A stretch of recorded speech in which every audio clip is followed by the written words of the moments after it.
Ia membagi-bagikan, ia memberikan kepada orang miskin. Kebajikannya tetap untuk selama-lamanya. Tanduknya meninggi dalam kemuliaan. Orang fasik melihatnya, lalu sakit hati. Ia menggertakkan giginya, lalu hancur. Keinginan orang fasik akan menuju kebinasaan. Puji Tuhan. Bapak Ibu Saudara sekalian yang Tuhan kasihi, kita mendengar pembacaan renungan firman Tuhan pada pagi hari ini dengan perikopnya berbahagia atau bahagia orang benar. Jadi bagaimanapun keadaan kita, asal kita hidup di dalam kebenaran, itu adalah suatu kebahagiaan. Kebahagiaan bukan datang oleh karena berlimpah harta. Kebahagiaan datang bukan karena posisi yang ada pada kita. Kebahagiaan datang bukan hanya karena kita punya jabatan tinggi. Tetapi kebahagiaan sejati itu datang ketika kita hidup benar di hadapan hadirat Allah. Kita perhatikan dengan baik. Firman Allah berkata, berbahagialah orang yang takut akan Tuhan, yang sangat suka kepada segala perintahnya. Kenapa? Ayat 2 itu jelas. Karena anak cucunya akan perkasa di bumi. Jadi orang benar itu disamakan artinya orang yang takut akan Tuhan. Orang benar itu adalah orang takut akan Tuhan. Orang yang sangat menghormati Tuhan. Orang yang sangat memperhatikan perintah-perintah Tuhan. Orang yang setia beribadah kepada Allah. Orang yang tunduk kepada otoritas Allah. Itulah orang benar. Dan kita perhatikan upah dari orang benar itu, anak cucunya akan perkasa di bumi. Ini hal yang luar biasa. Dikatakan angkatan orang benar akan diberkati. Bicara tentang angkatan orang benar itu artinya sampai ke anak cucunya akan diberkati oleh Tuhan. Bahkan dikatakan harta dan kekayaan ada dalam rumahnya. Ini yang harus kita perhatikan dengan baik. Agar supaya dalam perjalanan hidup ini, maka kita semua sebagai umat yang percaya kepada Allah, kita sungguh-sungguh mau memperhatikan agar supaya langkah-langkah hidup kita tidak keluar dari kebenaran-kebenaran Allah. Biarlah setiap kita memperhatikan apa yang difirmankan oleh Tuhan, sehingga kita bisa disebut sebagai orang benar. Dan firman Allah jelas berkata, orang benar itu akan diberkati. Dan ayat 3 berkata, harta dan kekayaan ada dalam rumahnya. Itu jelas dari firman. Kalau itu firman, maka pasti akan terjadi. Kenapa? Karena langit bumi lenyap, tetapi firman itu kekal. Oleh karena itulah saudara sekalian, di samping kita berusaha, bekerja, dan seterusnya, tetapi kita juga harus hidup di dalam kebenaran. Sehingga semua pekerjaan kita diberkati oleh Tuhan. Dikatakan ayat 4, di dalam gelap terbit terang bagi orang benar. Ini luar biasa. Orang berjalan dalam kegelapan itu tidak enak.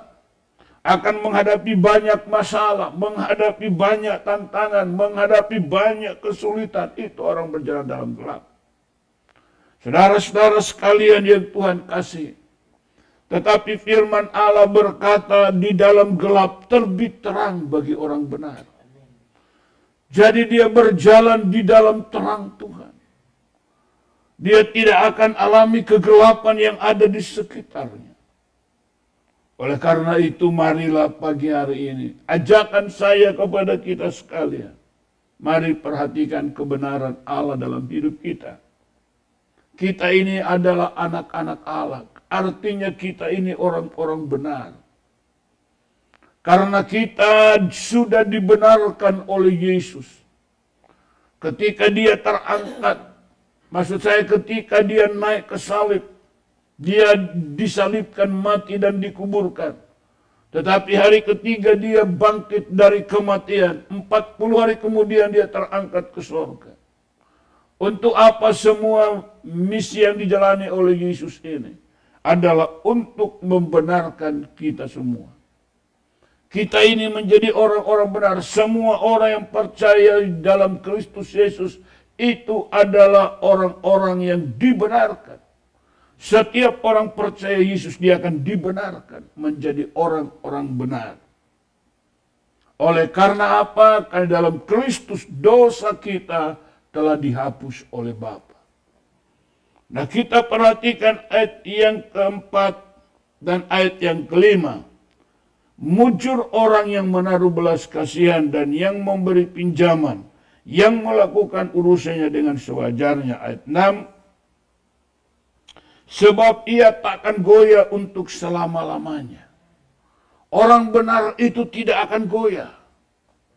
Ini luar biasa. Bahkan dikatakan orang benar itu akan diingat selama-lamanya. Oleh karena itu, di tengah-tengah kesibukan hidup kita, dari hari lepas hari, marilah kita berjalan di dalam kebenaran. Orang benar itu tidak takut kepada kabar celaka. Ayat 7 berkata, orang benar itu tidak takut kepada kabar celaka. Hatinya tetap penuh kepercayaan kepada Tuhan. Hati orang benar itu teguh. Ia tidak takut, sehingga ia memandang rendah para lawannya. Ayat 9 berkata, ia membagi-bagikan. Ia memberikan kepada orang miskin. Kebajikannya tetap untuk selama-lamanya. Tanduknya meninggi dalam kemuliaan. Inilah hal yang luar biasa kita renungkan pada pagi hari ini. Untuk menjadi berhasil. Untuk menjadi baik. Untuk terus bertumbuh kembang. Untuk terus maju. Bapak Ibu sekalian, pertama, mari kita hidup benar. Hidup di dalam kebenaran itu adalah satu modal besar. Karena firman ini tidak akan bisa dibatalkan oleh siapapun. Firman Allah berkata, harta dan kekayaan ada di dalam rumah orang benar.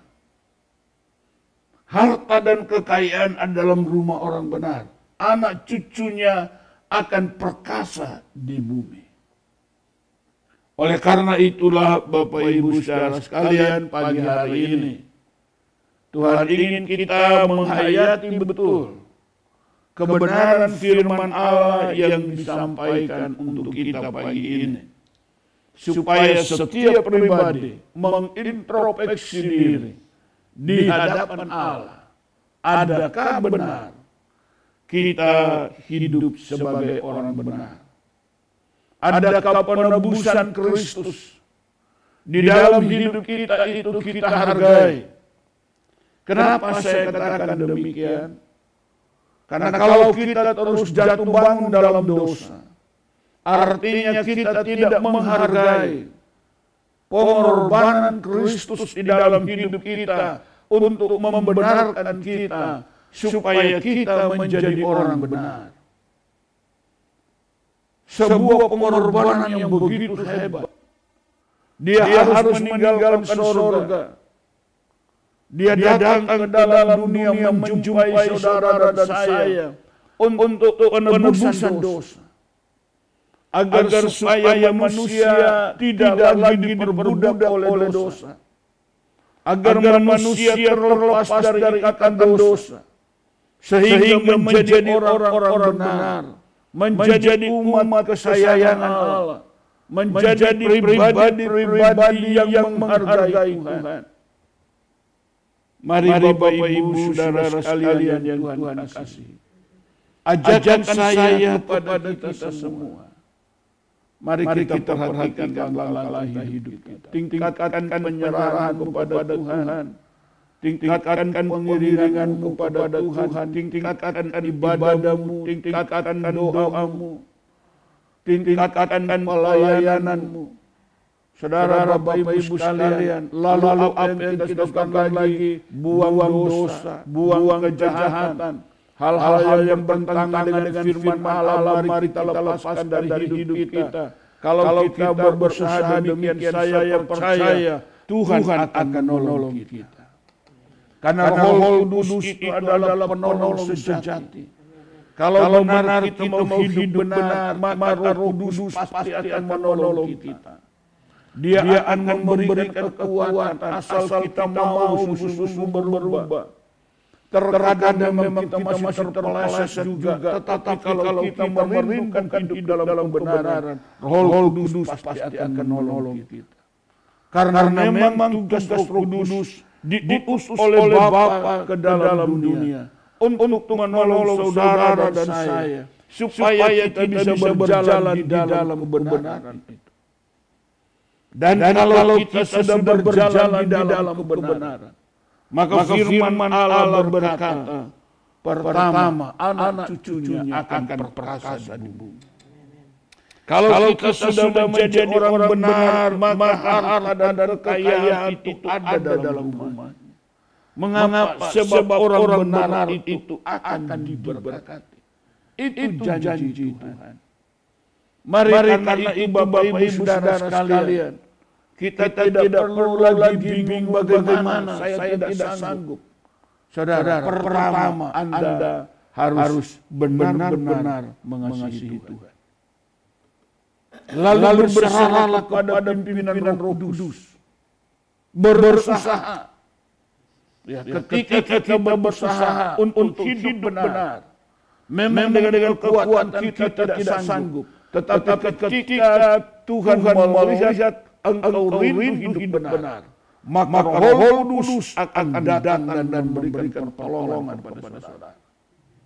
Sehingga engkau menjadi kuat. Kebiasaan dosa sudah mulai Anda buang. Anda sudah tidak ingin lagi melakukan hal-hal yang bertentangan dengan firman. Mengapa? Roh Kudus tetap mulai menuntun langkah hidup kita. Sehingga kita menjadi orang benar. Kalau kita sudah menjadi orang benar, maka semua perjanjian ini akan kita alami dalam hidup kita. Bukan hanya kita, anak kita menjadi berperkasa di bumi, kekayaan, harta kekayaan dalam rumah kita, tetapi juga Tuhan berkata, orang benar itu tidak akan goyah untuk selama-lamanya. Ini dasar, saudara. Orang benar itu tidak akan goyah untuk selama-lamanya. Ada banyak orang kaya juga dalam ketakutan. Mereka goyah, mudah terbawa arus dunia, mudah menyimpang dari kebenaran. Tetapi orang yang hidup benar di hadapan Allah, dia tidak akan goyah untuk selama-lamanya. Firman Allah berkata, ia tidak takut kepada kabar celaka. Bukan masa bodoh. Tidak takut itu yang dimaksudkan di sini. Dia itu tenang. menghadapi kabar celaka itu dia tidak bingung. Dia tidak terus ketakutan. Tetapi dia tidak, dia tenang. Dikatakan hatinya tetap penuh kepercayaan kepada Tuhan. Jadi mengapa dia tidak takut? Bukan karena dia uap, sombong atau bukan. Karena dia taruh kepercayaannya kepada Tuhan. Karena itu ketika dia mendengar kabar celaka, dia tetap tenang. Karena dia menaruh kepercayaannya kepada Tuhan. Nah, Bapak Ibu Saudara sekalian yang Tuhan kasih, marilah saya mengajak kita semua, hargailah pengorbanan Yesus di kayu salib. Besok kita ada perjamuan kudus, undangan Tuhan untuk kita semua.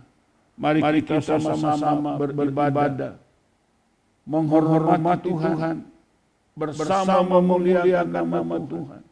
Kita bersyukur atas pengorbanan yang begitu dahsyat. Dia rela mati untuk kita, agar supaya kita dibenarkan di dalam Dia. Karena itu semua orang yang percaya Yesus Kristus sebagai Tuhan dan Juru Selamatnya satu-satunya, maka orang itu akan dibenarkan oleh Tuhan. Dan ketika orang itu menjadi orang benar, maka perjanjian Tuhan di dalam Mazmur 112 ayat 1 sampai 10 akan dia alami dalam perjalanan hidupnya hari lepas hari. Tuhan memberkati kita sekalian di pagi hari ini. Mari kita akhiri dengan doa. Kita tunduk kepala. Maha besar Bapa Surgawi, dalam nama Tuhan Yesus Kristus, kami datang dan bersyukur atas semua kebaikan Tuhan yang telah dinyatakan di dalam kehidupan kami. Hingga hari lepas hari kami ada di dalam lindungan dan pemeliharaan. Terima kasih buat pengorbanan Tuhan yang besar untuk menjadikan kami orang benar, sehingga kami berpegang kepada perjanjian Tuhan, dan kami akan alami apa yang Engkau janjikan, bahwa hidup orang benar itu akan diberkati, dan harta kekayaannya akan ada dalam rumahnya, anak-anak akan perkasa di bumi, dan orang benar itu akan tetap teguh. Dia tidak takut pada kabar celaka. Orang benar itu akan membagi-bagikan. Tetapi orang fasik itu akan hancur. Bapa, oleh karena itu kami menyerahkan hidup kami di pagi hari ini di dalam kuasa Tuhan, agar jalan hidup kami semakin berkenan kepadamu. Roh Kudus, tolong kami semua umat Tuhan, agar kami boleh berjalan di dalam kebenaran. Sebagai anak-anak kebenaran, kami harus hidup sepenuh dalam kebenaran. Dan Roh Kudus, Engkaulah yang menopang kami. Engkaulah yang menolong umat Allah, sehingga kami semua menjadi anak-anak Allah yang setia. Hidup di dalam kebenaran sepanjang hidup yang kami lalui. Dan kami akan melihat kuasa Tuhan akan menyertai kami, sehingga hidup kami menjadi terang dan garam di tengah-tengah dunia fana ini. Bapa, terima kasih. Terpuji-puji namamu kalau selama-lamanya. Hamba berdoa semua umat-Mu yang mendengar dan mengikuti acara doa pagi ini. Biarlah Engkau berkati mereka semua dan tuntun langkah hidup mereka, sehingga hari lepas hari mereka merasakan pemeliharaan Tuhan, di mana semua pekerjaan mereka diberkati oleh Tuhan, usaha-usaha mereka diberkati oleh Tuhan, semua mata pencaharian mereka diberkati Tuhan. Pagi hari ini Biarlah berkat-Mu turun atas kami semua. Terpujilah Bapa, Anak, dan Roh Kudus. Dalam nama Tuhan Yesus Kristus, kami sudah berdoa dan mengucap syukur. Haleluya. Amin. Kita akan mendengar kalau ada pernyataan Tuhan. Penglihatan,